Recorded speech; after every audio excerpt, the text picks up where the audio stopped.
So IVF actually is a procedure which comes under ART. ART is Assisted Reproductive Techniques. मतलब वही process of fertilisation जो शरीर में किसी भी महिला के शरीर में नॉर्मली या नेचुरली हो जाना चाहिए था और किसी कारणवश जैसे कि ब्लॉक ट्यूब्स होने की वजह से या अंडे या शुक्राणु कमजोर होने की वजह से जो नहीं हो पा रहा है, उसी प्रक्रिया को हम शरीर के बाहर मतलब अपनी लैब में Subscribe to our YouTube channel and press the bell icon so that you don't miss any important updates related to infertility. Hello everyone, hello Facebook family, I am doctor Reema Sarkar. मैं एक आईवीएफ स्पेशलिस्ट हूँ, Indira IVF के साथ काम करती हूँ। मैं इनकी नॉर्थ जोन की क्लिनिकल डायरेक्टर हूँ और इंदिरा आईवीएफ देहरादून और इंदिरा आईवीएफ चंडीगढ़ में बतौर आईवीएफ स्पेशलिस्ट अपनी सर्विसेज देती हूँ। So welcome all of you to this today's Facebook live session. आज का सेशन मदर्स डे स्पेशल है। आई अंडरस्टैंड कंट्री का माहौल, देश का माहौल थोड़ा गंभीर है आज की डेट में। हम सब काफ़ी पेट्रियाटिक फील कर रहे हैं और काफ़ी रिस्पॉन्सिबल भी फील कर रहे हैं, थोड़ी एंग्जाइटी भी है। लेकिन एज सिविलियंस हम ऑफकोर्स बॉर्डर पे जाकर तो नहीं लड़ सकते, लेकिन अपना रिस्पॉन्सिबिलिटी अपनी अपनी जगह पे लाइफ की नॉर्मलिटी को बनाए रखते हुए हम अपनी रिस्पॉन्सिबिलिटी पूरी कर सकते हैं। सो एकदम पेशेंस बनाए रखना है, अपने काम को करते रहना है ताकि हम अपनी कंट्री के फाइनेंसेस में, इन नॉर्मलिटी में उसकी हेल्प कर सके, अपनी सेना की मदद कर सके। इसी नॉर्मलिटी को बनाए रखते हुए हम भी अपने आज के सेशन में आगे बढ़ते हैं। जैसे कि मैंने कहा कि ये मदर्स डे स्पेशल है। सो सबसे पहले सलाम तो ऑफ कोर्स भारत माता को, my motherland. I am very very proud to be an Indian. And then of course to my mother, my mamma, and of course I am a mother also. So happy Mother's Day from this mother to all the mothers who are watching today's session. All the mothers, all the expecting mothers, and of course all women or couple who are struggling to be a mother. So of course I am a fertility consultant, तो मैं काम करती हूँ ऐसे women, ऐसी couples के साथ जिनके लिए motherhood journey इतनी easy नहीं रहती, जिनके लिए motherhood थोड़ी मुश्किलों से आता है, कुछ problems से उनको जूझना पड़ता है। So as a fertility consultant we help them conceive. सो आज के मदर्स डे स्पेशल में हमने अपनी टीम से बोला कि आप वो सारे इतने सारे हमको डीएम्स आते हैं रिगार्डिंग क्वेरीज पेशेंट्स की रहती हैं, या लोग जानना चाहते हैं कि what are those fertility services जो अवेलेबल हैं, जो कि जेन्युइन जानकारी चाहते हैं।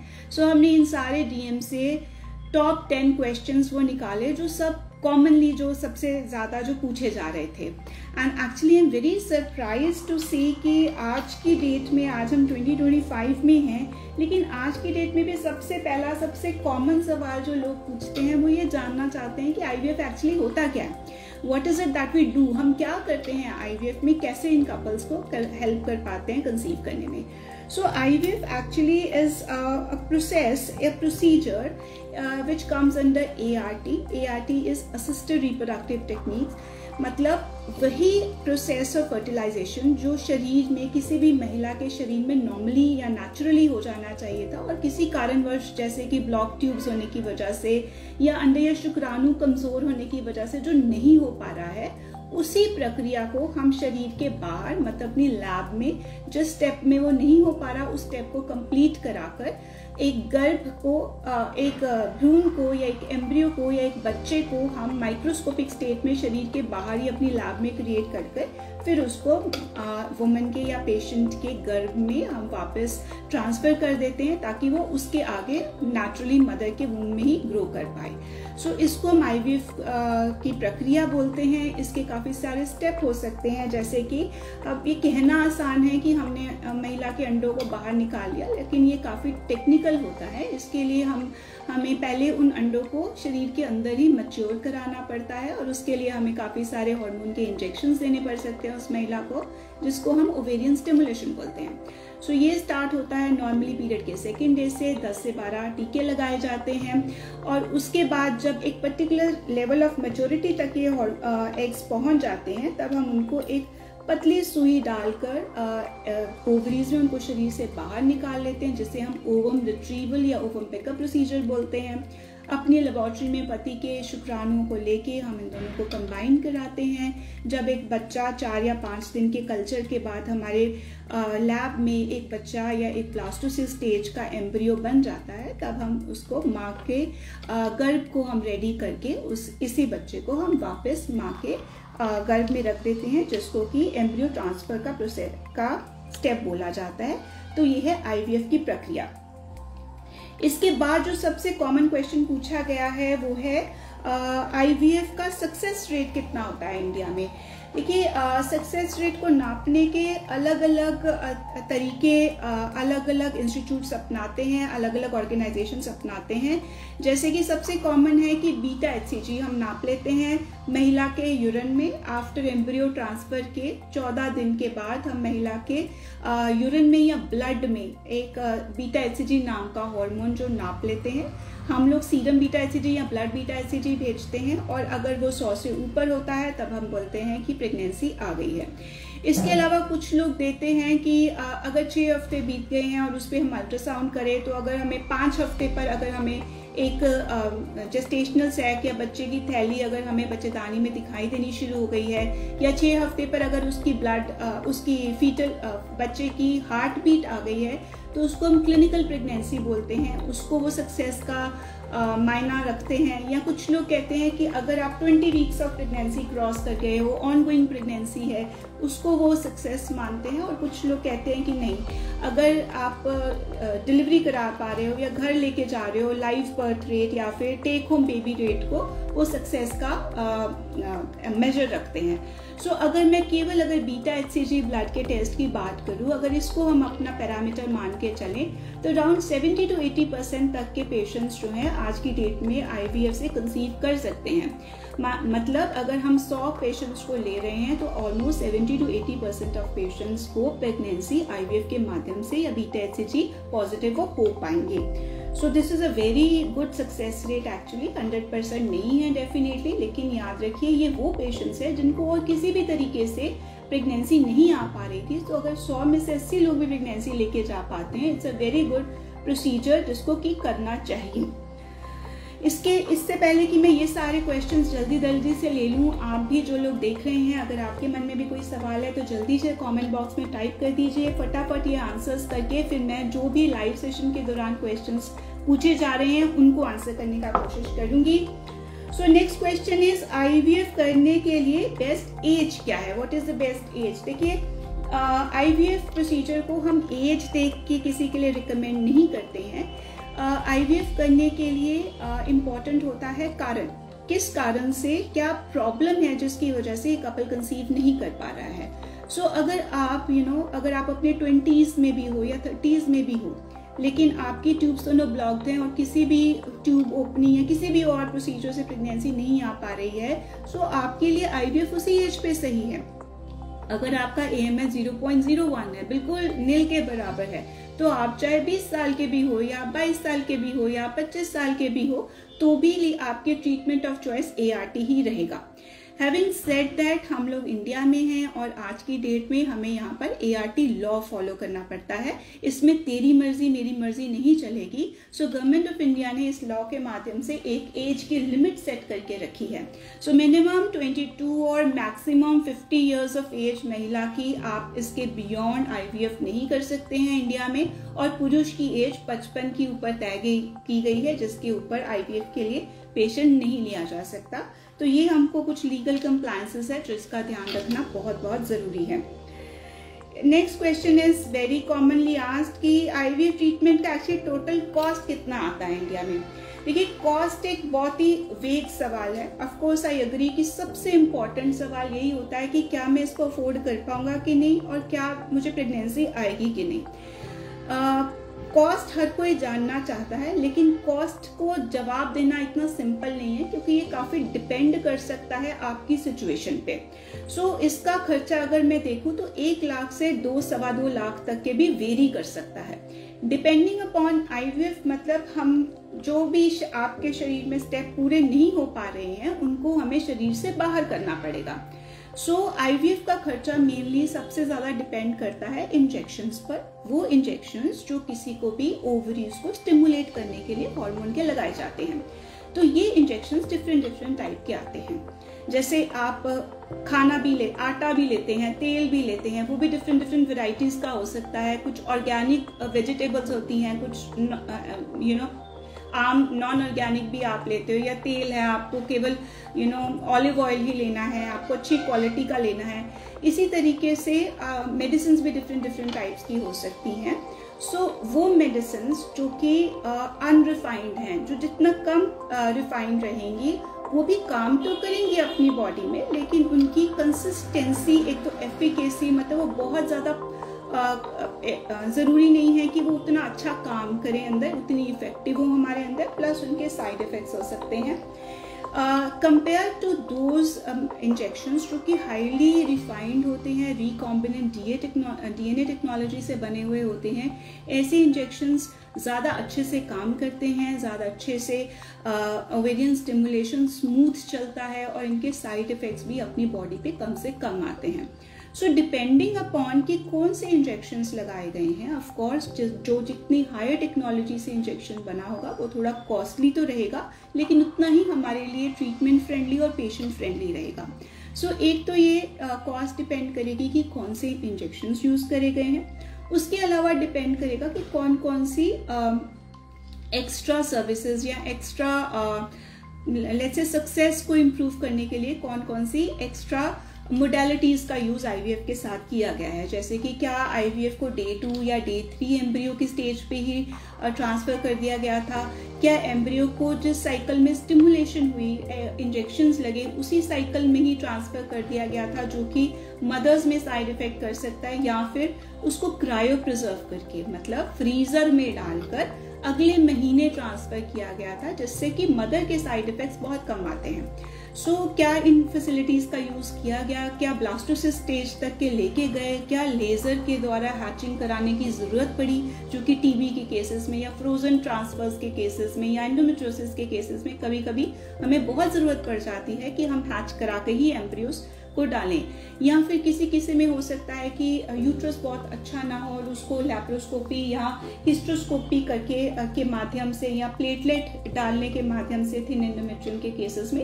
सो इन सारी एक्स्ट्रा मोडालिटीज का यूज भी अगर हमको करना पड़ता है तो वो भी आईवीएफ के खर्चे में ही ऐड हो जाता है। तो क्या आपके केस में ये सब मोडालिटीज यूज करनी पड़ी या इसके बगैर ही सीधा आईवीएफ हो गया?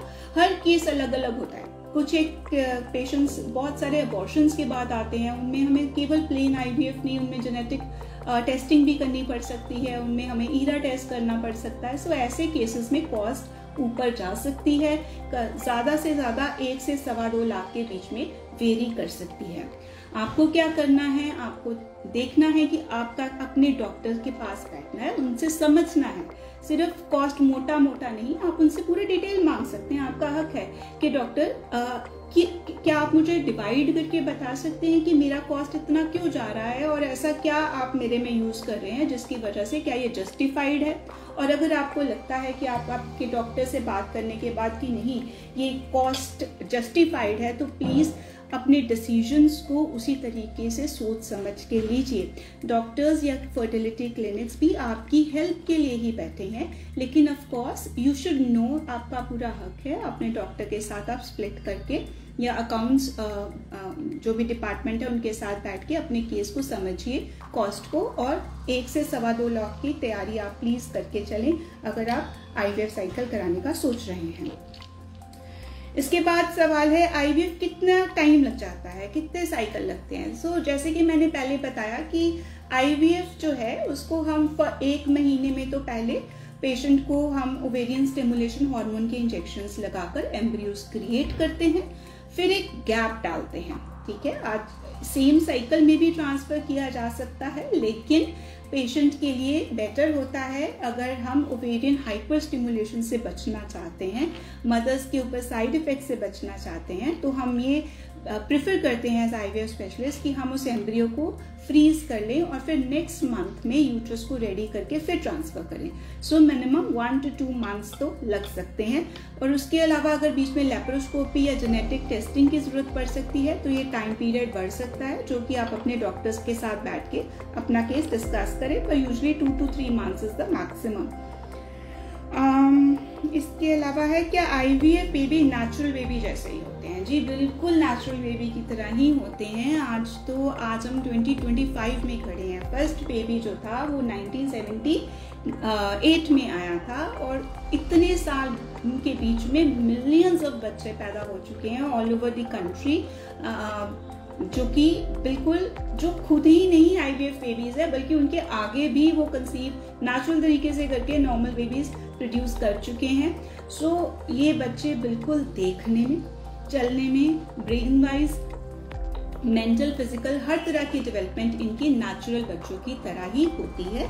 जैसे कि नेचुरल साइकिल में किसी का भी बैकग्राउंड रिस्क होता है डिपेंडिंग अपॉन देयर एथनिसिटी, वो कहाँ के हैं। आप एशियन हो, आप कॉकेशियन हो, आप एशियन में भी आप नॉर्थ इंडियन हो या आप इंडियन हो। सो डिपेंडिंग अपॉन आप कहाँ के हो, आपकी क्या बैकग्राउंड है, आपकी क्या एथनिसिटी है, हर पॉपुलेशन ग्रुप का एक बैकग्राउंड रिस्क रहता है फॉर अनॉमलीज।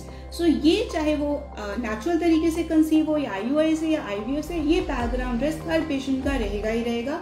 उसके बियॉन्ड कोई ज़्यादा या कम रिस्क जो है IVF या फिर नेचुरल बेबी में बहुत अलग नहीं रहता है। और there are multiple studies also which have proven this now.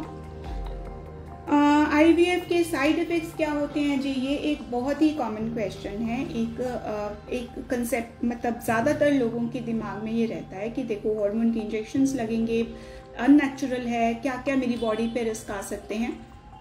इसको देखिए ऐसे समझिए, इवन जब ओरल कॉन्ट्रासेप्टिव्स आए थे, है ना, उसमें माला D, माला N टाइप के थे, उसमें हार्मोन के जो हार्मोन्स थे वो थोड़े ज़्यादा मात्रा में थे और तो उनसे साइड इफेक्ट, थोड़े शरीर का फूल जाना, डिप्रेशन, ये सब ज़्यादा आते थे।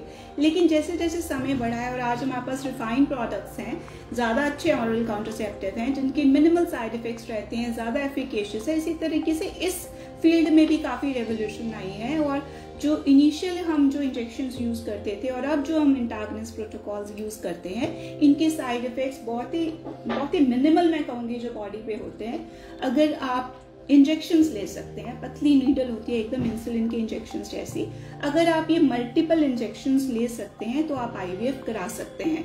किसी भी सर्जरी की तरह IVF में कोई भी चीरा, टांका, कोई भी स्टिच नहीं आता है।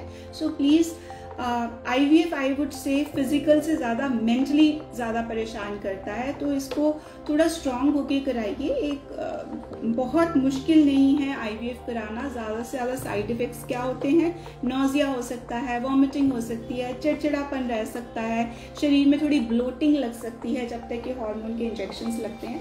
लेकिन अच्छी बात ये है कि ये इफ़ेक्ट्स परमानेंट नहीं है। ये यूजली साइड इफ़ेक्ट्स जो हैं ये टेम्पररी हैं, शॉर्ट लिव्ड हैं, और जैसे ही अगला मेंस्ट्रुअल पीरियड आता है और अपने शरीर से इन हार्मोन्स का असर निकल जाता है, ज़्यादातर पेशेंट्स जो हैं वो एकदम नॉर्मल फील करना शुरू कर देते हैं with in 1 menstrual cycle mainly. Next is IVF fail हो गया तो क्या नेक्स्ट ऑप्शन है? अक्सर पेशेंट्स ये सोच के आते हैं और फर्स्ट विजिट पे जब मैं उनको मिलती हूँ तो बोलते हैं डॉक्टर हम सब कुछ करा चुके हैं, अब हम ये IVF करा रहे हैं, एक ही बारी कराएंगे, अगर ये सक्सेसफुल हुआ तो ठीक है, नहीं तो फिर ख़त्म। ऐसा नहीं है। IVF एक्चुअली ART जर्नी का फर्स्ट स्टेप है, ठीक है। सो इसके आगे भी बहुत सारे स्टेप्स बने हुए हैं कि मैं जैसे अपने पेशेंट को समझाती हूँ कि अगर हमको IVF प्रेगनेंसी देके जाता है then it's a win win situation for all. लेकिन अगर वो हमको प्रेगनेंसी नहीं भी दे रहा है तो भी वो हमको बहुत सीख दे के जाता है। IVF में हम क्या करते हैं, हम आपकी गमीट्स को बाहर, शरीर के बाहर स्टडी करने का हमको एक मौका मिलता है। माइक्रोस्कोप्स के नीचे देख सकते हैं, डिफरेंट टेस्ट उन पे रन कर सकते हैं। सो हमें काफ़ी आइडिया लगता है कि क्वालिटी के बारे में, स्पर्म की क्वालिटी के बारे में, उनके DNA की इंटेग्रिटी के स्टेटस के बारे में, क्या क्या कारण हो सकता है, क्यों IVF फेल हुआ। सो कई बारी क्या होता है कि एक फेल्ड IVF साइकिल से हमको अगर सीख मिलती है तो जो भी चीज़ हमने पिछली बारी में करी है और अब हमें समझ में आ रहा है कि वो चीज़ शायद हमारी 19 की तरफ रह गई थी, तो हम उस चीज़ को और ज़्यादा रिपेयर करके या रिप्लेस करके नेक्स्ट साइकिल ले सकते हैं, जिसकी वजह से रेपिटेटिव साइकिल्स भी let's say they increase the success rate. So much so कि फर्स्ट साइकिल में ही बहुत लोग निकल जाते हैं, ऑलमोस्ट 50-60-70% पेशेंट्स तो पहले साइकिल में ही निकल जाते हैं। लेकिन जो क्यूमुलेटिव प्रेगनेंसी रेट है, मतलब up to second third cycle को कंबाइन करने के बाद जो हम प्रेगनेंसी रेट निकालते हैं वो ज़्यादा ही होता है, कम नहीं होता। सो अगर आपका IVF फेल हो गया है, then you need to sit with your doctor, talk about it very patiently कि क्या ऐसा है जो आपको लग रहा है कि ये IVF का साइकिल मेरा फेल हो गया। Sometimes it is implantation failure, कि सब कुछ अच्छा होने के बावजूद भी जाकर एम्ब्रियो ने जाकर यूट्रस को पकड़ा नहीं और वो इम्प्लांट करने में फेल हो गया, जिस केस में भी हमने देखा है कि रिपीटेड अटेम्प्ट्स में प्रेगनेंसी आ जाती है, या उनको इस IVF साइकिल में कुछ दिखाई दिया कि हिस्ट्रोस्कोपी करनी पड़ सकती है, या फिर ईरा करके चलते हैं, या फिर जेनेटिक टेस्ट करके चलते हैं। Sit and talk with your doctor, usually they will be able to answer your questions and you will be able to plan your next cycle better. हार नहीं माननी है। I have seen so many patients कि जो लगे रहते हैं वो कुछ ना कुछ लेके ही गए हैं घर। ऑफ कोर्स डिस्करेजिंग होता है ऐसे में आपके डॉक्टर का, आपके क्लिनिक के लोगों का, आपकी फैमिली का, आपके स्पाउस का, आपके आसपास आपके फ्रेंड्स का जो सपोर्ट है वो बहुत मायने रखता है। सो एक अच्छा पॉजिटिव एनवायरनमेंट, पॉजिटिव थॉट्स बना के रखना, सक्सेस स्टोरीज को सुनना, you know, this all can help anyone who has failed an IVF cycle। हम भी पूरी कोशिश करते हैं कि हम और कुछ नहीं तो आपका हाथ पकड़ के आपको समझा पाएं कि देखिए इस तरीके से नहीं, इस तरीके से आप चलने की कोशिश करेंगे, आप प्लीज आगे जरूर बढ़िए। So a failed IVF cycle is not the end, that is what I meant to say। Next is IVF के बाद क्या स्पेशल केयर लेनी पड़ती है। So this is my 10th question. I would say कि IVF के बाद उतनी ही केयर करनी पड़ती है जितना अगर आप बगैर IVF के नेचुरल तरीके से अगर कंसीव कर रहे होते, तो जितना डेलिकेटली आप अपनी बॉडी को हैंडल करते, सेम वे आपको IVF की प्रेगनेंसी में भी अपने आप को हैंडल या ट्रीट करने की ज़रूरत है। जिस तरीके से आप भारी वजन एक नॉर्मल प्रेगनेंसी के बाद भी नहीं उठाएंगे, या आप ज़्यादा फिजिकल एक्सर्शन नहीं करेंगे, थोड़ा एक्स्ट्रा रेस्ट लेंगे, थोड़ा अपने न्यूट्रिशन का ध्यान रखेंगे, थोड़े अपने जो एक्स्ट्रा फॉलिक एसिड या सप्लीमेंट्स लेने हैं उनका ध्यान रखेंगे, सिमिलर वे में आपको IVF की प्रेगनेंसी का भी ध्यान रखना है। आप अपना काम करते रह सकते हैं, हल्के फुल्के जितने भी होते हैं जो कि बहुत ज़्यादा फिजिकल एक्सर्शन वाले नहीं होते हैं, आप करते रह सकते हैं, डेली एक्टिविटीज़ करते रह सकते हैं। बेड रेस्ट बिल्कुल ऐसे एब्सोल्यूट बेड रेस्ट की जस्ट बिकॉज आपने IVF कराया इसलिए कोई ज़रूरत नहीं है। जैसे नेचुरल प्रेगनेंसी में अगर ब्लीडिंग हो जाती है या कोई भी पेन्स आनी स्टार्ट होती हैं और हम बेड रेस्ट बोलते हैं या एक्स्ट्रा केयर बोलते हैं, वैसे IVF की प्रेगनेंसी में भी अगर खुदा ना करे ऐसी कोई प्रॉब्लम आती है, then you can you need to take this extra precaution. एक ही डिफरेंस होता है IVF की प्रेगनेंसी और नेचुरल प्रेगनेंसी में। नेचुरल प्रेगनेंसी में नेचर या गॉड या मदर नेचर हमारी बॉडी को प्रिपेयर कर रही है, हार्मोन्स दे रही है, लेकिन as doctors we are not as powerful as mother nature. हम बाहर से इसलिए हार्मोन से, टैबलेट से या इंजेक्शंस के फॉर्म में हार्मोन्स देके आपकी प्रेगनेंसी को सपोर्ट करने की कोशिश करते हैं, जो धीरे धीरे जैसे जैसे प्रेगनेंसी आगे जाती है उनकी डोजेस भी कम होती जाती हैं। So these are the extra precautions that you need to take for IVF, which is as good as any other pregnancy। इसके अलावा जो हर किसी को हम कहते हैं कि नॉर्मल रहिए, अच्छा खान पीन रखिए, एक पॉजिटिव एनवायरनमेंट में रहिए, बाकायदा डॉक्टर से मिलते फॉलो अप में रहिए। These are all the general instructions that are required। इसके अलावा यदि कोई क्वेश्चन है then I'll be happy to take। I can't see any questions, so if there are no more questions then I have also come to an end to जो मेरी team ने मुझे 10 सवाल दिए थे वो मैंने आंसर कर दिए हैं। Still this is not the end, this live session is not the end। अगर आपके मन में कोई भी प्रश्न चल रहा है और आप उसे पूछना चाहते हैं, उसकी क्लैरिटी चाहते हैं, तो आप हमको DM भी भेज सकते हैं और हम उसको जवाब देने का, आपको रीच आउट करने का पूरा कोशिश करेंगे। Thank you for your time, stay positive, अपनी कंट्री को सपोर्ट करते रहिए and happy Mother's Day once again to everyone। Thank you, bye bye। For more information, visit our website www.indraivf.com or call 1-800-309-4410.